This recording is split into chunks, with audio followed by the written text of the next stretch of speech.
तो आज जो हम करेंगे chapter that is forms of organisation structure and contingency factor.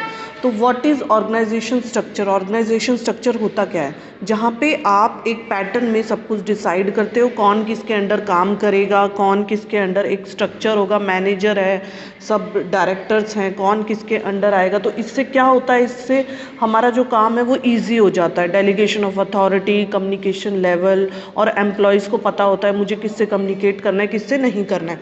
तो इसकी जो डेफिनेशन है that is organisation structure deals with overall organs of organisation arrangement in an enterprise. तो जो भी अरेंजमेंट एंटरप्राइज में होता है वो सारा का सारा किसका पार्ट होता है? ऑर्गेनाइजेशन स्ट्रक्चर का। तो यहाँ पे सबसे पहला जो इसका टाइप है that is line organisation. Line organisation क्या होती है? जिसमें हर चीज़ एक पैटर्न वाइज चलती है। जैसे कि हमारे जनरल मैनेजर है, उसके नीचे आएंगे प्रोडक्शन मैनेजर, फिर प्रोडक्शन मैनेजर के पास 2 फॉरमैन्स हैं एंड फॉरमैन्स के पास अलग से अपने अपने वर्कर्स हैं। तो इसमें जो डेलीगेशन ऑफ अथॉरिटी होती है, या कम्युनिकेशन होता है, या ऑर्डर होते हैं, या रूल्स एंड रेगुलेशन होते हैं, वो हमेशा टॉप टू बॉटम आते हैं। जो भी प्लान, पॉलिसी, जो भी बातें बताई गई हैं वो ऊपर से नीचे की तरफ आएंगी। तो यहाँ पे क्या होता है, जो हमारे वर्कर्स होते हैं उनके पास कोई अथॉरिटी नहीं होती है इफ़ या बट करने की। उनको जो ऊपर से जो प्लान आता है उसको ही एक फॉलो करना पड़ता है। दूसरा इसमें यह है कि इसमें इनोवेशन पॉसिबल नहीं है, क्योंकि वर्कर्स को जो बताया जाता है वो उन्हें करना पड़ता है। तो उनके पास कोई एक हम बोल सकते हैं कि उनके पास कोई दूसरा कोई ऑप्शन नहीं होता। उन्हें जो बताया जाए वो टिप टू बॉटम उन्हें वो करना होता है। नेक्स्ट आता है हमारा departmental line organisation. Departmental line organisation में थोड़ा सा उससे डिफर हो जाता है कि यहाँ पे डिपार्टमेंट्स को भी ऑर्गेनाइज कर दिया जाता है, जिससे कि क्या ईजी हो जाएगा कि हर डिपार्टमेंट, आप अभी तो यहाँ पे आप थे सिर्फ लाइन ऑर्गेनाइजेशन में एक प्रोडक्शन मैनेजर था जो सबको डील कर रहा था। लेकिन डिपार्टमेंट ऑर्गेनाइजेशन होने की वजह से क्या होता है, एक जो पर्सन स्पेसिफाइड है डिपार्टमेंट में, वो उस डिपार्टमेंट को ज़्यादा अच्छे से जानता है डील करना।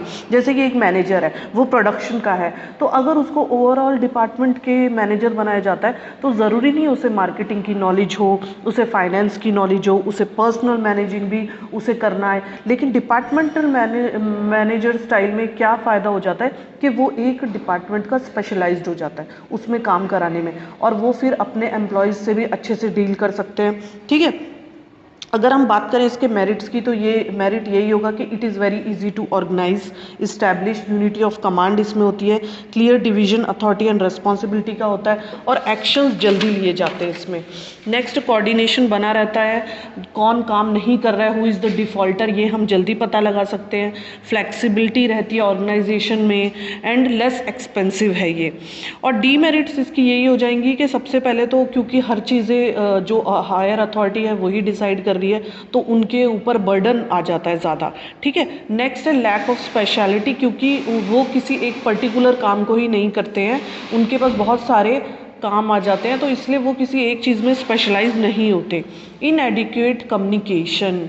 इनएडिक्वेट कम्युनिकेशन का मतलब क्या होगा, यहाँ पे कम्युनिकेशन लेवल उतना ज़्यादा अच्छा नहीं होता है, क्योंकि सिर्फ और सिर्फ जो कम्युनिकेशन है वो टॉप टू बॉटम हो रहा है। तो जो हमारे लोअर एम्प्लॉयज़ हैं उनके पास इतनी एडवांटेज नहीं होती कि वो किसी भी चीज़ में अपना कम्युनिकेट करें, तो वो एक सरप्लस टाइप वो रहते हैं। लैक ऑफ इनिशिएटिव, जैसे कि मैंने आपको बताया कि इनोवेशन नहीं होता, क्योंकि एम्प्लॉयज़ को ये पता होता है जो मुझे बताया जाएगा मुझे वही फॉलो करना है, तो वो अपना इनिशिएटिव नहीं देते। पॉसिबिलिटी ऑफ फेवरेटिज्म, के किसी एक पर्सन को फेवरेट बना के, जैसे एक मैनेजर के अंडर 4 लोग काम कर रहे हैं, तो फेवरेटिज्म हो सकता है कि मैं नेक्स्ट मैनेजर, मेरा प्रमोशन होगा तो मैं नेक्स्ट इसको बनाऊंगा। ठीक है। Next, excessive dependence. जो एम्प्लॉयज़ होते हैं वो हर चीज़ के लिए अपने अपर मैनेजमेंट के ऊपर डिपेंड हो जाते हैं, वो खुद से डिसीजन बिल्कुल भी नहीं लेते हैं। ठीक है। Next, monopoly over decisions. और क्योंकि एक जो अथॉरिटी है वो एक ही पर्सन के पास होती है, फ्लो होती है ऊपर से नीचे, तो मोनोपोली हो जाती है, वो जो बोलते हैं वही एम्प्लॉयज़ को करना पड़ता है।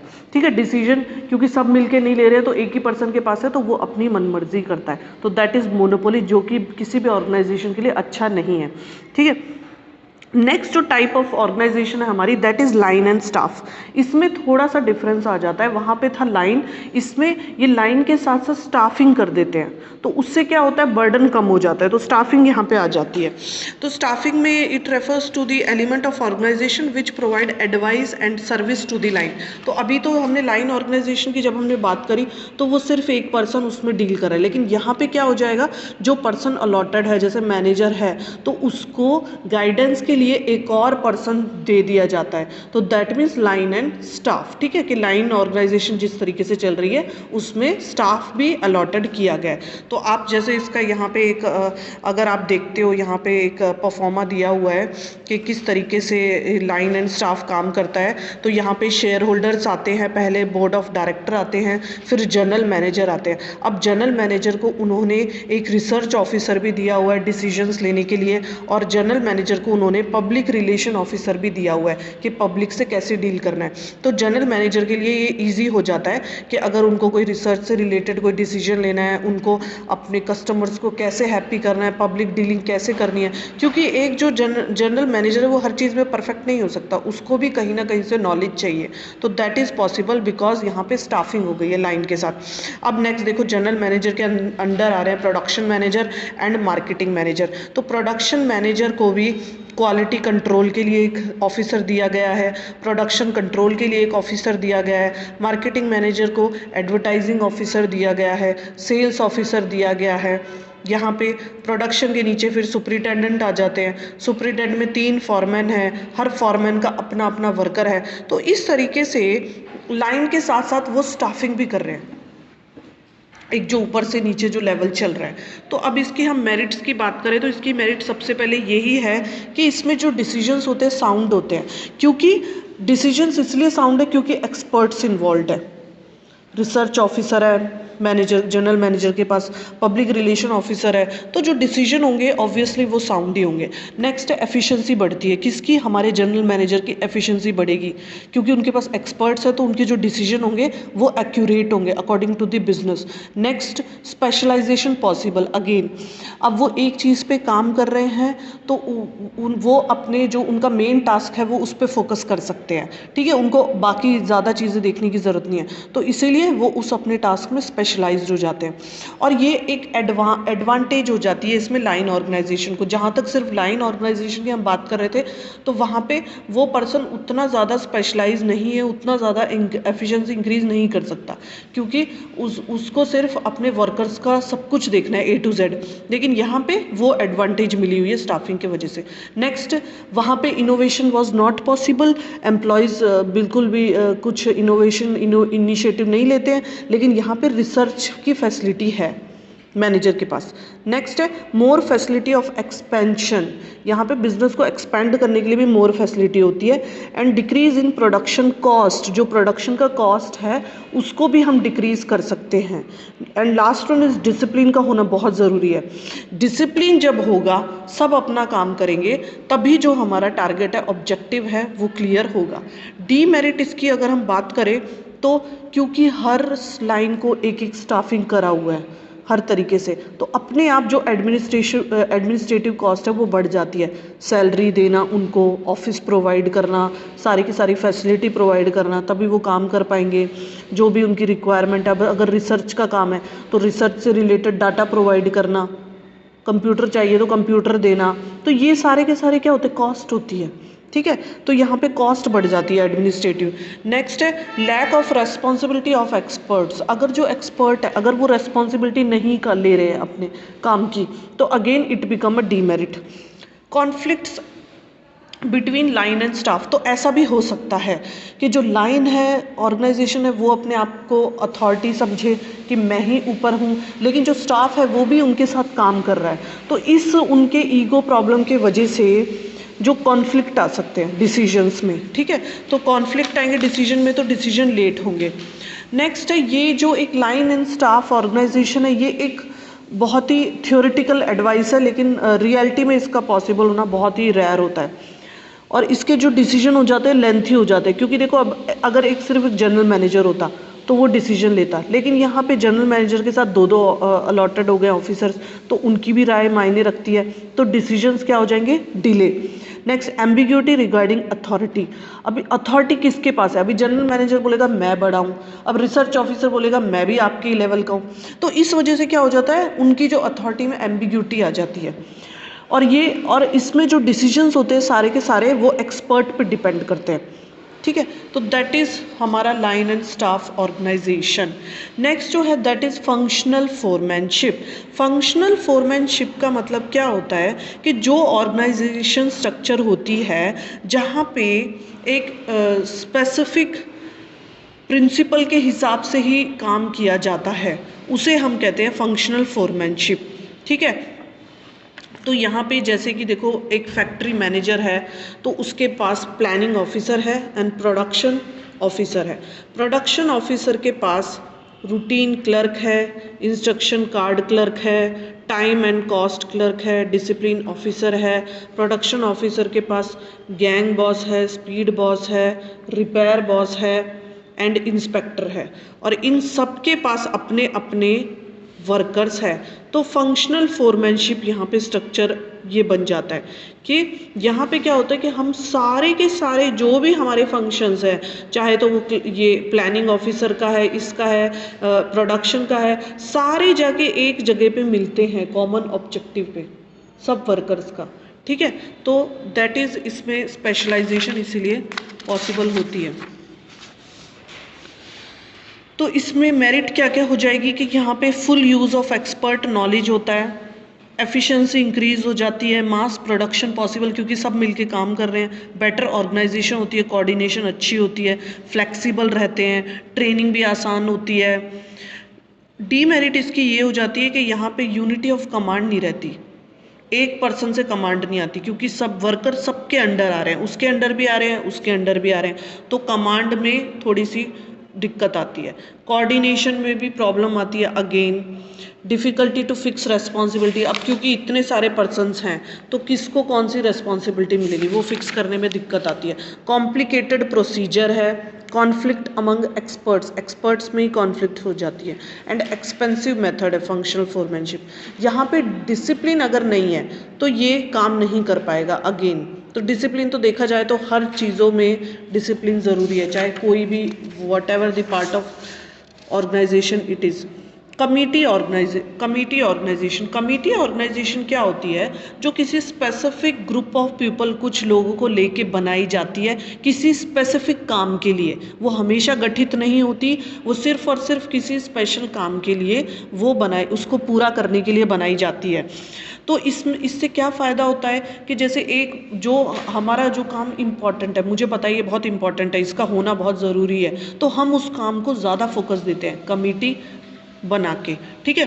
तो किस प्रकार की कमेटी हो सकती हैं, एडवाइजरी कमेटी जो एडवाइस करती हैं क्या किस तरह से बिजनेस करना है, क्या हमारा प्रॉफिट रेट होना चाहिए, क्या हमारी कॉस्ट होनी चाहिए, कस्टमर को कैसे खुश करना है, तो कुछ भी कोई भी रीज़न हो सकता है। Next one is executive committee. Executive committee का मतलब होता है जिसके पास अथॉरिटी होती है कि हमें किस तरीके से बिजनेस में इन फैक्टर्स को इम्प्लीमेंट करना है। नेक्स्ट, जॉइंट कंसल्टेटिव कमेटी, जिसमें कि सब मिलके वर्कर्स और मैनेजर्स मिलके सबके हित में जो काम है, इंटरेस्ट है, उसको देखते हुए करते हैं। Next one special purpose committee. Special purpose committee है जो सिर्फ और सिर्फ किसी एक स्पेशल टास्क के लिए, किसी पर्पस के लिए बनाई जाती है, ठीक है। अभी इवेलुएट अगर हम करें कमेटी ऑर्गेनाइजेशन के, तो मेरिट क्या क्या होंगी इसकी। सबसे पहले तो साउंड डिसीजंस होते हैं क्योंकि उन लोगों के पास उसी से रिलेटेड उनको डिसीजंस लेने जिस कमेटी के वो मेंबर हैं। नेक्स्ट, कोऑर्डिनेशन होती है क्योंकि ज़्यादा नंबर ऑफ पर्सनस इन्वॉल्व नहीं है, तो लिमिटेड नंबर ऑफ पर्सन है तो कोऑर्डिनेशन जल्दी हो पाती है। इजी कम्युनिकेट होता है चीज़ें आराम से कमेटी में। नेक्स्ट, डिसेंट्रलाइजेशन ऑफ अथॉरिटी होती है। डिसेंट्रलाइजेशन ऑफ अथॉरिटी होने से क्या होता है, कॉन्सेंट्रेट कर सकते हैं काम पे। Risky development of new ideas इसलिए आएंगे क्योंकि हर पर्सन जो कमेटी का मेंबर है वो कुछ ना कुछ अपना इनिशिएटिव लेके कुछ ना कुछ ऐड करना चाहेगा ऑर्गेनाइजेशन के बेनिफिट के लिए, तो इसलिए डेवलपमेंट होता है। रिस्की डिसीजन, थोड़ा सा डिसीजन जो होते हैं रिस्की होते हैं, क्योंकि यहाँ पे जो कमेटी होती है वो हमेशा बेनिफिट के लिए सोचती है, लेकिन वो इंडिपेंडेंटली काम करते हैं, किसी पे डिपेंड नहीं होते। तो इंडिपेंडेंटली काम करते हैं तो वहाँ पे रिस्क आ जाता है कि वो चीज़ें फेवर में जाएंगी या नहीं जाएंगी। फैसिलिटेट ट्रेनिंग, तो यहाँ पे जो भी न्यू मेंबर आता है अगर कमेटी में, तो उसको जो ओल्ड मेंबर्स होते हैं वो उनको काम सिखाते हैं, स्टेबिलिटी रहती है, मतलब काम में जो स्टार्ट किया है वो हमेशा स्टेबल रहता है, चलता रहता है। ईजी इम्प्लीमेंटेशन ऑफ डिसीजंस, तो डिसीजंस जो होते हैं वो ईजिली इम्प्लीमेंट हो जाते हैं। And representation of committee interest, कि जो कमेटी का जो इंटरेस्ट है, जो भी डिसीजन आएगा उससे ये पता चलता है कि हाँ ये कमेटी ये चाहती है। डीमेरिट्स क्या क्या होंगे इसके, कि डिले इन डिसीजन, क्योंकि जब तक कमेटी फाइनलाइज नहीं करेगी कि वो क्या चाहते हैं तब तक डिसीजन अटका रहेगा।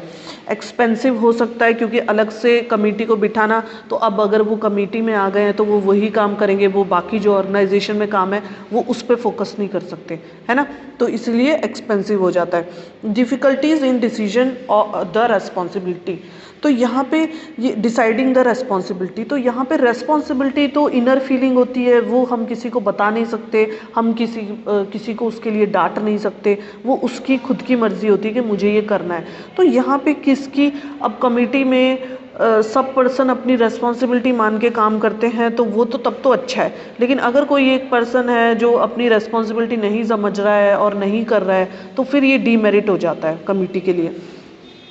Lack of secrecy, lack of secrecy इसलिए कह रहे हैं क्योंकि यहाँ पे जब काम कर रहे हैं कमेटी में तो उनको सारी चीज़ें पता होती है ऑर्गेनाइजेशन के बारे में, ठीक है, तो अगर उसमें से कोई ऐसा पर्सन है जो वो सीक्रेट बाहर किसी कंपनी को बेच दे तो फिर ये कंपनी के लिए लॉस हो जाता है। लैक ऑफ इनिशिएटिव, अगेन यहाँ पे इनिशिएटिव भी पॉसिबल इसलिए नहीं है क्योंकि जो डिसीजन होगा वो सबका होगा, सबका डिसीजन माना जाएगा, किसी एक पर्सन का डिसीजन नहीं माना जाएगा।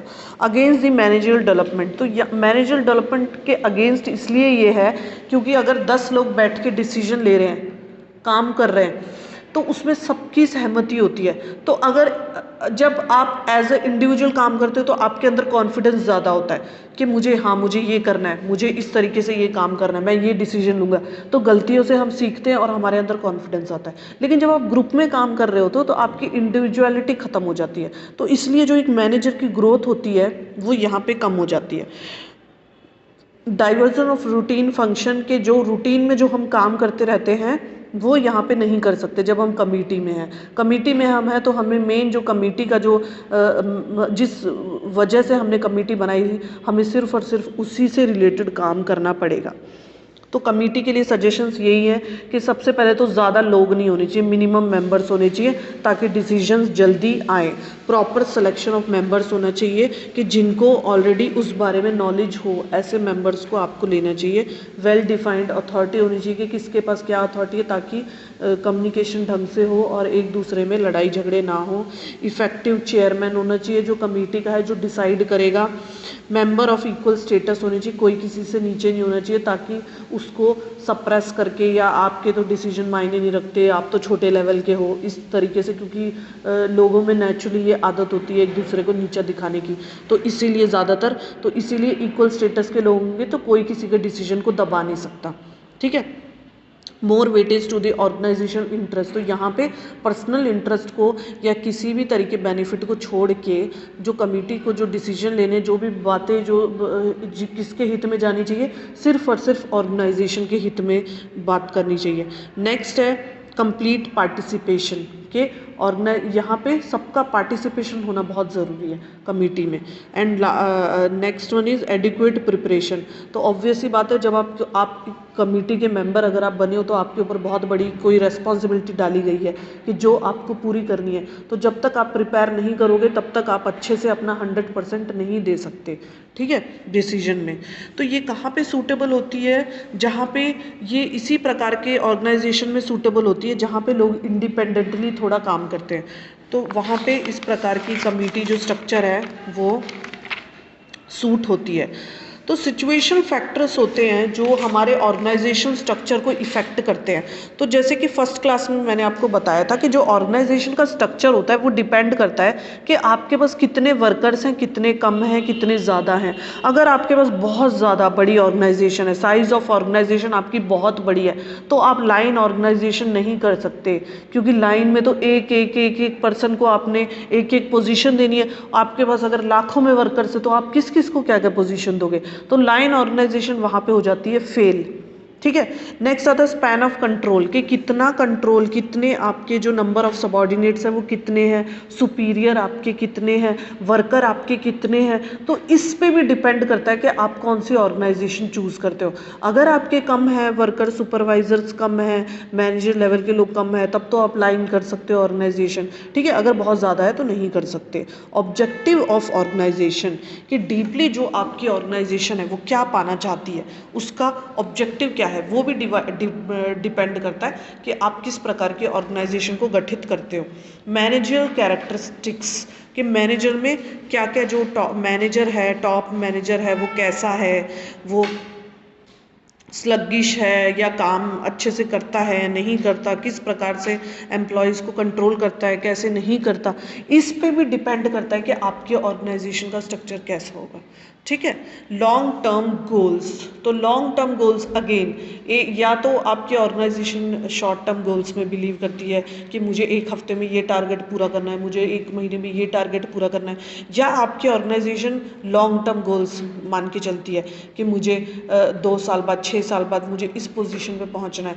तो उससे भी जो ऑर्गेनाइजेशन स्ट्रक्चर है वो डिपेंड करता है। ठीक है। नेक्स्ट आ जाता है हमारा एनवायरनमेंट। एनवायरनमेंट पे सब आ जाता है, चाहे मार्केट का है, चाहे लीगल है, चाहे पॉलिटिक्स है, इकोनॉमिक है। तो ये सारी चीज़ें भी हमारे जो बिजनेस को, हमारी ऑर्गेनाइजेशन को कैसे हमें बनाना है उस पर डिपेंड करती है। And technology used, very important, क्योंकि आज का जो टाइम है वहाँ पे टेक्नोलॉजी ही सब कुछ बिजनेस बन गई है ना। तो सब कुछ, जैसे कि क्लासेस भी ऑनलाइन है, ये है वो है, तो टेक्नोलॉजी नहीं होती तो हम कैसे कर पाते। तो इसीलिए बिजनेस में भी जहाँ पे जो टेक्नोलॉजी यूज़ हो रही है उसके हिसाब से ऑर्गेनाइजेशन डिसाइड होती है। ठीक है। जहाँ पे अगर हमारे पास, हम सॉफ्टवेयर का काम कर रहे हैं तो हमको कैसे एम्प्लॉयज़ चाहिए, सॉफ्टवेयर वाले ज़्यादा एम्प्लॉय चाहिए। ठीक है। उसमें भी हमें कितने कितने पर्सन्स हैं जो ये काम कर सकते हैं। तो पहले जो काम होता था मैन्युअली, और जो अब जो सिस्टम में काम होने लगा है, तो उससे नंबर ऑफ़ वर्कर्स की जो रेशो है वो भी कम हो गई है। पहले ज़्यादा लोगों की ज़रूरत पड़ती थी, अब कम में भी हो सकता है क्योंकि कंप्यूटर आ गया है। ठीक है। तो ये सारी चीज़ें हमें डिसाइड करवाती हैं।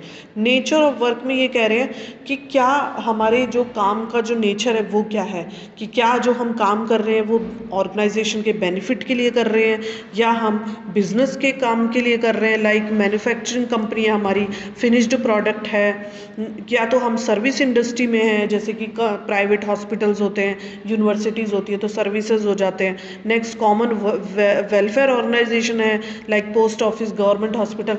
तो किस प्रकार की हमारी ऑर्गेनाइजेशन है उस पर भी डिपेंड करता है कि हमें कौन सी, विच टाइप ऑफ ऑर्गेनाइजेशन हम चूज़ करेंगे, नंबर ऑफ स्टाफ कितने होंगे, ये सारे। तो बेसिकली जो यहाँ पे all type of organisation structure दिए हुए हैं, लेकिन लास्ट में अगर हम कंक्लूजन की बात करें तो everything depend upon the number of workers, number of कितने हमारे एम्प्लॉयज़ हैं, कितने हमारा टोटल जो टॉप मैनेजमेंट का स्टाफ है, हमारे पास कितना हमारा फाइनेंशियल स्ट्रक्चर है उस पर भी डिपेंड करता है, कितना हम अफोर्ड कर सकते हैं। तो ये सारी की सारी चीज़ें मिला के इन टोटल एक ऑर्गेनाइजेशन स्ट्रक्चर को, साउंड ऑर्गेनाइजेशन स्ट्रक्चर को बनाते हैं।